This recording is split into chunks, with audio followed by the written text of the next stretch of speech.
तबारक व तआला ने इस आयत करीमा में हमें ऑर्डर देकर के ये कहा, जैसा कि अभी भाईजान ने, आफ्ताब भाईजान, उन्होंने आकर के कहा कि इक़रा बिस्मि रब्बिकल लज़ी खलक़ खलक़ल इंसान मिन अलक़। कुरान की जो पहली आयत है उसमें ऑर्डर दिया गया है।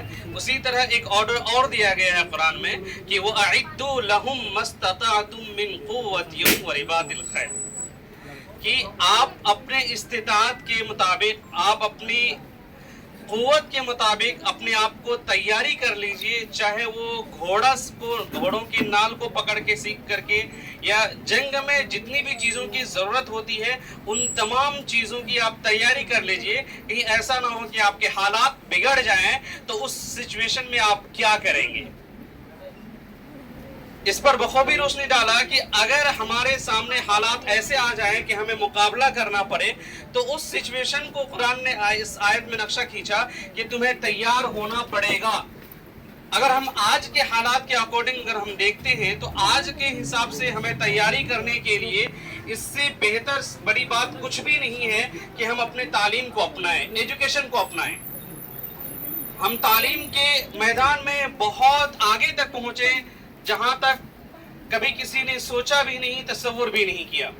आपको ये जानकर हैरानी होगी कि ये जो दुनियावी उलूम, जिसको हम लोग असरी उलूम कहते हैं, कि इन सब का इस्तिंबात मतलब ईजाद, इन सब का सरचश्मा वो अरबिक तालीम ही है और कुरान और हदीस ही है। शायद आप में से भी किसी को ना मालूम हो, या चंद को मालूम हो सकता हो कि जो हम लोग साइंस और टेक्नोलॉजी की तालीम देख रहे हैं, इनका रीजन ही यही हुआ कि कुरान वजूद में आया, तब जाके साइंस बना।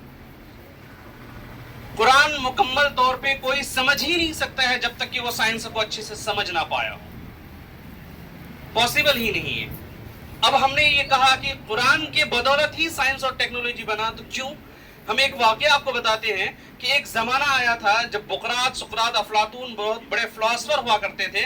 फिलोसफी से साइंस का वजूद हुआ। आप लोग सीडीपी में पढ़ेंगे कि तमाम इल्म की, यानी एजुकेशन की माँ जो बोली जाती है, वो फिलोसफी को बोला जाता है। तो बुकरात, सुकरात, अफलातून, ये लोग फिलोसफर थे जो यूनान के रहने वाले थे। आज की डेट में उसको ये यूनान है, ग्रीस बोला जाता है। तो यूनान के रहने वालों ने कुरान में एक ऑब्जेक्शन किया कि कुरान जो है ये अल्लाह ताला की मतलब जो है ये मनगढ़ंत कहानी है, ये कुछ भी नहीं है। तो उस वक्त के जो उलमाए किराम थे, इमाम गजाली रहमतुल्लाह अलैह और ये सब जो बड़े बड़े उलमा उस वक्त दिग्गज थे, तो उस वक्त उन्होंने इस पर रिसर्च किया कि आखिर ये कुरान की तरदीद क्यों कर रहा है, ये फिलॉसफी होता क्या चीज़ है। जब इस रिसर्च के क्रम में उनके सामने ये बात आई कि इनसे हम नए एजुकेशन की शुरुआत कर सकते हैं, तो उस समय में भारत में हमारा मगध, जो हम लोग बिहार की धरती है, एक समय में विश्व गुरु कहा जाता है। ये उसी वक्त की बात है जब मोहम्मद सल्लल्लाहु अलैहि वसल्लम की पैदाइश हुई थी। तभी जो है भारत के अंदर में अपना नालंदा यूनिवर्सिटी दुनिया के अंदर में सबसे बड़ी यूनिवर्सिटी मानी जाती थी, और पूरे दुनिया के लोग यहाँ तालीम हासिल करने आते थे। तो उस वक्त सहाबाए किराम ने यहाँ से जो एजुकेशन हो सकता था, भारत चूंकि आना जाना शुरू हो गया था, इन लोगों ने यहाँ से